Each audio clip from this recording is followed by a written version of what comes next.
중국은 내심 안방에서 한국을 이길 수도 있지 않을까라는 기대감에 부풀었지만 차원이 다른 수준 차이에 절망하고 말았다. 경기가 흐르면 흐를수록 중국 선수들은 서로를 쳐다보며 망연자실한 표정을 지었고 공안증의 끔찍한 트라우마가 되살아나고 말았다.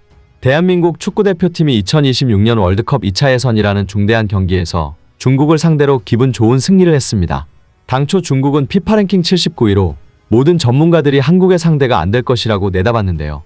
하지만 경기날이 다가오자 중국의 수많은 축구팬들은 2017년 창사의 기적처럼 어쩌면 기적이 일어날 수도 있지 않을까라며 중국 대표팀을 열렬히 응원하는 모습이었습니다.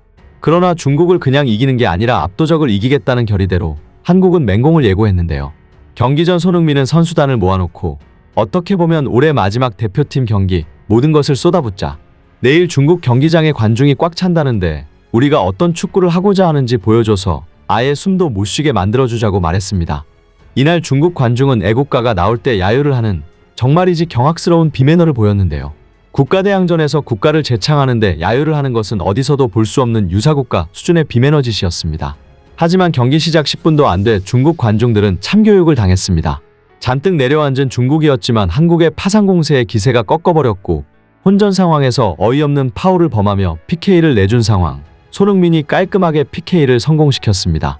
전반 10분 만에 차원이 다른 축구를 보여주며 중국을 압도한 대표팀에 국가재창 때 야유를 보내던 중국 관중들은 순식간에 얼어붙어 버렸습니다. 한국은 중국이 아무것도 하지 못하게 만들었고 경기는 일방적인 흐름으로 이어집니다. 한국이 자랑하는 손흥민, 이강인, 김민재는 경기 내내 중국의 숨통을 조였는데요. 손흥민은 박스 바깥에서 클래스 있는 패스 플레이를 보여주며 전매 특허 슈팅을 보여주기도 했고 이강인은 쉴 틈 없이 경기를 조율하며 좋은 패스를 넣어주었습니다. 그리고 김민재는 월드클래스급 커팅을 수차례 보여줄 뿐만 아니라 더블아 위너를 연상케 하는 패싱력까지 선보였습니다. 결국 수준 차이를 절감하던 중국은 공안증에 트라우마를 느꼈는지 점점 집중력을 잃어가는 모습이었고 기회를 포착하던 손흥민은 진기명기한 헤더골까지 터뜨리며 중국을 말 그대로 농락했습니다. 경기를 실시간으로 지켜보던 중국 팬들은 웨이보 등의 커뮤니티를 통해 절망적인 감정을 숨기지 못했는데요. 손흥민이 헤딩골이라고 그가 최근 언제 머리로 골을 넣었었나 완전히 농락이다. 이럴 거면 애국가 재창 때 야유는 왜 한 거냐. 한국이 얼마나 조롱을 하고 있을까. 손흥민의 멀티골은 종종 볼 수 있는데 PK, 헤더 멀티골은 진짜 처음 본다. 이강인의 킥은 손흥민도 헤딩골 넣게 만든다 등의 반응을 보였습니다. 기세를 탄 한국은 계속해서 쇼타임을 벌였는데요.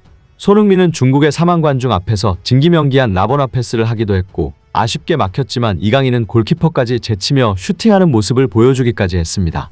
또 손흥민은 박스 바깥에서 플레이메이커 기질까지 보여주며 황희찬에게 절묘한 키패스를 넣어줬고 황희찬은 넘어졌지만 PK는 선언되지 않았습니다. 그야말로 압도적인 경기력의 중국인들은 심판 탓이라도 하고 싶은 건지 중국 웨이보 실시간 검색어에는 심판이 등장하기도 했습니다.